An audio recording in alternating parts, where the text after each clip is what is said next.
You came to me in that hour of need, when I was so lost, so lonely. You came to me, took my breath away, showed me the right way, the way to lead. You filled my heart with love, showed me the light above. Now all I want is to be with you. You are my one true love. His name is Abdullah ibn Yusuf. He was a young boy, a teenager in Medina. His mother had some fruits at home, had some grapes. She told her son, "Here, take this bowl of grapes and give it to Prophet Muhammad sallallahu alaihi wasallam." She liked it. She wanted to share it with the Prophet alaihi wasallam. So she gave him the bowl and she asked him to walk to his house and give it to Prophet Muhammad sallallahu alaihi wasallam. So try to imagine a little kid walking in the streets of Medina and this bowl of fruit, and he's staring at it. He looked at the grapes, he liked it. He said, "Let me try it." He picked one, he liked it. He went back again. By the time he got to the house of Prophet Muhammad, he finished it. He finished it all. He did not know what to do. He just left. He ran. When the Prophet found out later on, every time he sees him, he'll put his hand on his head, and sometimes he'll pull his ear in a joke and he'll say, "Ya Ghudr, you betrayed me." It's his right. He can joke with him. But he's teaching him that when someone asks you to do something, do not betray it. Fulfill the mission. The same thing when you ask your son to drink your cup of water. I don't know why children, when you ask them for a cup of water, they have to drink half of it by the time you got to it. Right? Don't get upset. But teach them, when I ask you to do something, do it right, with a joke, with a smile. Okay? But when it's not his right, when it's someone else's right, he was a little bit firm. One day, Prophet Muhammad ﷺ in his house, there was a big sack of dates. It's not for him. It was a sign for charity. So it was not for him. It's not his. His grandchildren ate from it. He was very firm and said, "Kach, get it out from your mouth. That's not for us." And the same firm attitude should be when your son is betraying an amana. For example, you borrowed your friend's car, and your son is in the back seat, spilling water, spilling milk, jumping up and down. You should be firm and say, "Son, this is not for us. This is an amana. We should give it back the same way we took it." So when it's something like this, you should be a little bit more firm. One of the methods of Prophet Muhammad ﷺ is to use the talent of the child. When the Muslims entered Mecca, all of us know and all of us saw it in the movies and cartoons. He sent Bilal ibn Rabah to go on top of Al-Kaaba and say the adhan, right? All of us seen that before. But we don't know, and a lot of people don't know, that when Bilal ibn Rabah made the adhan, some youth in Mecca made fun of it. Some youth in Mecca start mocking the adhan and say it in a funny way. Prophet Muhammad ﷺ found out. Did he order to punish them? No. He called them. He said, "I've heard you saying some noises." He noticed though that one of the kids had a good voice. "Can you repeat what you said?" So each one of them repeated how did they make fun of the adhan. One of them, he noticed that he has a beautiful voice. He said, "Would you like me to teach you the adhan?" He taught him the adhan. Then he asked him to go on top of Al-Kaaba and make the adhan himself. And when Prophet Muhammad ﷺ and Bilal ibn Rabah went back to Medina, that was the muaddin of Mecca for many years to come. His name is Abu Mahdura. That's how he learned the adhan. So when your son is using his talent doing something wrong, don't punish him for the talent. Contain that talent and try to direct it somewhere else. If your son is very active, teach him maybe some sports. If your son is a comedian, makes fun of people, maybe enrich that talent. Maybe he can write some funny stories that will have some points in them. And use that talent. Don't punish kids for their talents. Use that talent.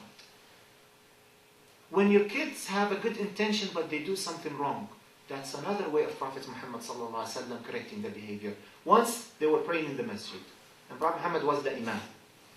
A young kid wanted to catch the salah. He was late, so he came running. He came running. Everyone noticed.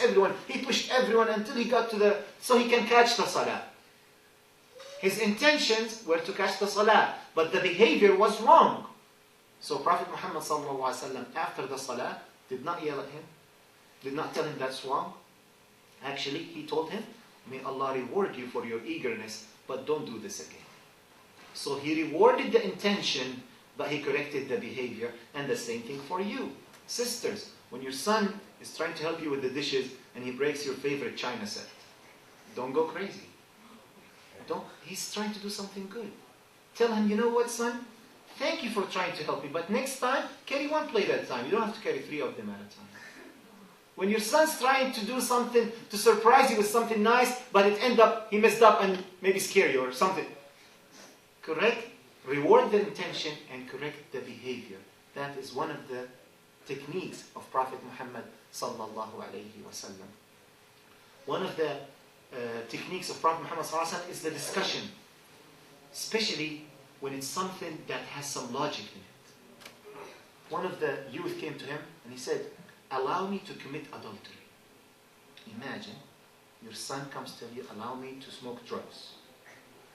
Or your daughter tells you, allow me to have a boyfriend. If you are an Arab or an Afghani or a Pakistani, she would be in big trouble. No.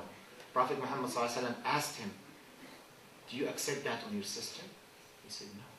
Did you accept that on your mother? He said, no. Do you accept that on your aunts? He said, no. He said, why would you accept it on others? Now, you don't have to use exact dialogue and exact questions, but always ask them questions. Let it make some logic. Because your son's going to come and tell you, and you're going to tell him, haram. No! Doesn't make sense for him. Everyone else outside is telling them how fun it is. One of the brothers was smart, by the way. His daughter came to him and told him, Daddy, I'm starting a relationship with a boy over the internet. I'm liking him. Maybe if one of us, they'll disconnect the internet, they'll destroy the computer, they'll start screaming. He said, you know what? Let me sit down with you next time when you're on the internet. He sat down with his daughter and he told her, don't tell him that I'm with you, but ask him this question. And when that person is asking, he'll tell her, answer him that way. After half an hour, she noticed that this person is actually older than what he is and his intentions were not good. So she was convinced that that's something wrong. I'm not going to do it. He was very smart. He learned from Prophet Muhammad sallallahu alaihi wasallam. Open the dialogue with him. Don't just tell him it's haram to go to the prom. It's haram to celebrate Christmas. It's haram to celebrate. Don't say that. Tell them why. And if you don't know why, you have to understand. You have to learn. And you have to understand their cultures, by the way. The kids nowadays have their own language. Their own abbreviation sometimes. Some kids, when they are chatting with their friends and you pass by, they write down POS. What does that mean? Parent over shoulder. You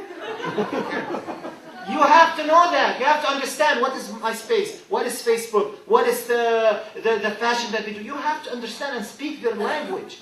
Otherwise, they will not listen to you.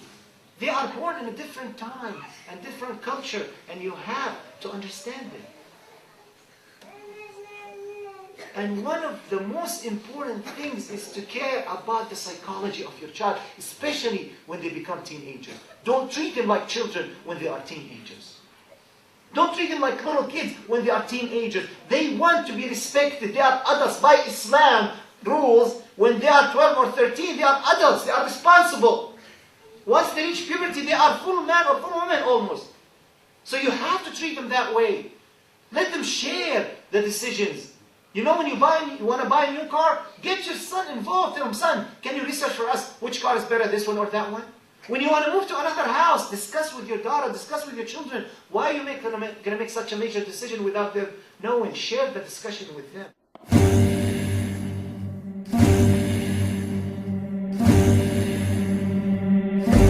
You came to me in that hour of need, when I was so lost, so lonely.